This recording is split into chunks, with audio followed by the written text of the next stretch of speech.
to Harvestime University. I'm Brad Oster, the founder of Harvestime University.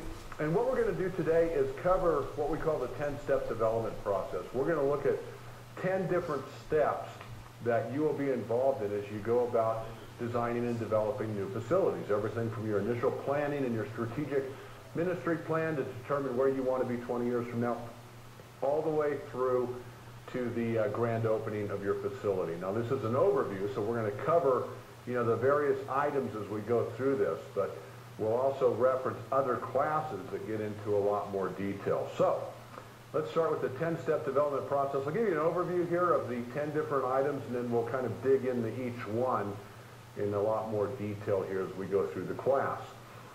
Step number 1, develop your strategic ministry plan. There's a saying that I think Henry Ford said, if you don't know where you're going, you'll probably end up somewhere else. So before we get too far into developing a facility, let's make sure we got our strategic plan. Number 2, what we're going to talk about is determining your long-range facility needs in your master plan. You don't want to just go out on your property and just slap up a lean-to somewhere. We call that the Jed Clampett School of Church Development, where you just go out and pop up a lean-to or a Sears shed or something like that. You want to look long-term. What are our goals and objectives based on our strategic plan? And then how do we develop our property accordingly? Number 3, site selection and acquisition. Can you accomplish everything that you want to do long-term on your current property, or do we need to look at relocating either now or some point in the future? Number 4, we're going to look at a financial analysis and loan documentation to determine how much can we afford, how much can we borrow, how do we go about paying that back, what are the best lending sources. Number 5 is project phasing and our phase 1 schematics. Not many churches can afford to go out and build everything all at once on a brand new campus, so we usually start out with a phase 1, phase 2, and we size and we plan those various facilities to tie in with your numerical growth and your financial capabilities. Number 6, fundraising, marketing, and campaign videos. Of course, the more money we can raise with cash, less money we have to borrow, more money going into people and programs and ministry growth versus interest payments and profit for the bank. So obviously we want to try and raise as much cash as we can.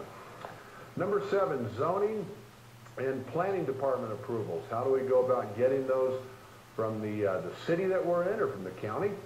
The days are pretty much gone of being able to buy a piece of land and just go out and build whatever you want. We've got to step through the proper hoops and work with the government agencies to get use permits and zoning and all that fun stuff. So we'll talk about that. Number 8, construction drawings and building permits. How do we go about doing that? What are the roles and responsibilities of the architect and other folks that are involved in the development of the property?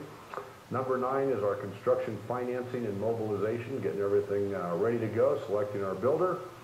And then 10 is the construction of the facility, getting an occupancy permit, and actually moving in. So, that being said, let's get into a little bit more detail here with number 1, which is developing our strategic ministry plan. The development of a strategic ministry plan is critical to the success of your ministry. If you don't have a detailed strategic ministry plan in place, then stop, whatever you're doing. If you've already hired an architect, put them on hold, but you don't want to move ahead without a long-range strategic ministry plan. The churches, when I first started out building, it was back in 1980, and in 1980 I was 20 years old, so for a church to hire me to build their building, I was just amazed that they would actually hire me back then. And I never really thought much about what are the long-range goals of this ministry. I mean, is this the right building for them to be building at this time in their ministry cycle?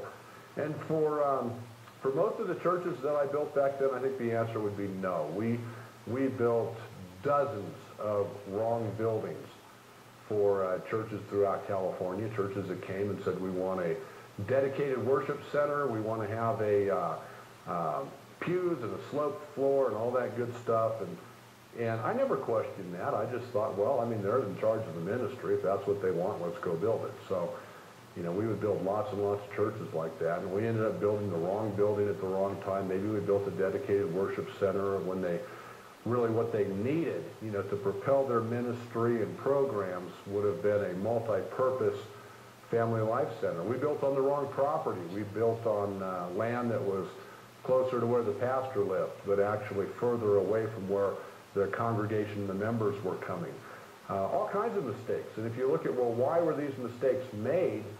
It was because they hired an architect. They put together a building committee, and the building committee just basically, determined, well, what do we want? Not what's the best tool to go out and evangelize the lost in our community and to go about building Christ-like disciples, but what do we want? Well, we want a really cool worship center. We want sloped floor and pews and stained glass windows and a new organ and all that good stuff.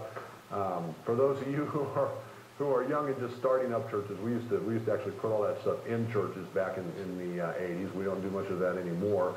But we would end up with these beautiful facilities only to find out years later that they never succeeded in filling the auditorium, because they don't have the children's ministry space, and there's really just no long-range plan. So if you don't have a strategic ministry plan, please do yourself and God a big favor.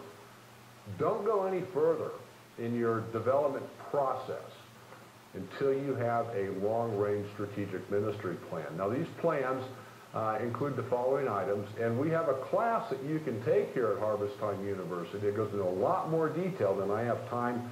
We have 10 different steps to cover here, but we've taken the time to develop a class just for strategic planning. And in that class, we'll give you sample documents that you can download, successful strategic plans that have been developed by other ministries. We'll kind of coach you through the development of all these various stages. But let me go through kind of the components that you would have in the strategic ministry plan. First off, you're going to have a purpose statement. Why does your church exist? Peter Drucker, who was sort of the business management guru of the last century. Peter died not too long ago, but one of his favorite sayings was that the secret to success of any business, any ministry, any enterprise rests in the leadership's ability to keep the main thing the main thing. You got to keep the main thing the main thing. Well, what is the main thing? I think Christ spelled it out for us in Matthew 28 that we're going to go out and spread the good news to teach the world what Christ taught the disciples and to develop Christ-following people. So you want to have a purpose statement. That is the main thing. And a purpose statement should identify, why you exist. For example, our church exists to turn irreligious people into fully devoted Christ followers. That's somewhat in line with what Willow Creek does. But you want to have a statement like that so you can always bring people back to why are we here in the first place. We're not a social club. We're not a country club. We're not here to make a bunch of Christians feel good about themselves in some opulent facility that doesn't get used to do what we said we're doing, which is turning irreligious, unchurched, however you want to phrase that, people into fully devoted Christ followers. So you need to develop a statement like that keeps you on course. The next thing would be a vision statement. I think it was Henry Ford that said, if you don't know where you're going, you probably end up somewhere else. So let's figure out where we want to be. And I always try and look 20 years out. 20 years when I was younger, seemed like just a ridiculously long time. And I started building churches when I was 20 years. So if you ask me how long 20 years was, it was my lifetime back then. Today it seems to go by much quicker. So we want to look out in the future to some date. Then it doesn't have to be 20 years. A lot of churches are doing a 2020 vision because 2020 is coming up before you know it, and so they've got a 2020 vision, and it sounds something like this. By the year 2020, our church will be a healthy, growing church meeting the needs of 2,000 people on our fully developed campus while planting video venues and daughter churches around our community until we make it impossible to get to hell from our community. Now, I added on the impossible to get to hell thing because I like what's called a BHAG. It's a big, hairy, audacious goal. And if you're going to plant daughter churches all over the place, why not make it impossible to get to hell from your town? Just let everybody know they'll have to go, some other town if they want to get there. But you can't get there from our town, not on our watch. So anyway, it's strategic, it's measurable, it's attainable, it's realistic, it's time-bound. That's an acronym we use when developing a vision statement. SMART, strategic, measurable, attainable, realistic, time-bound.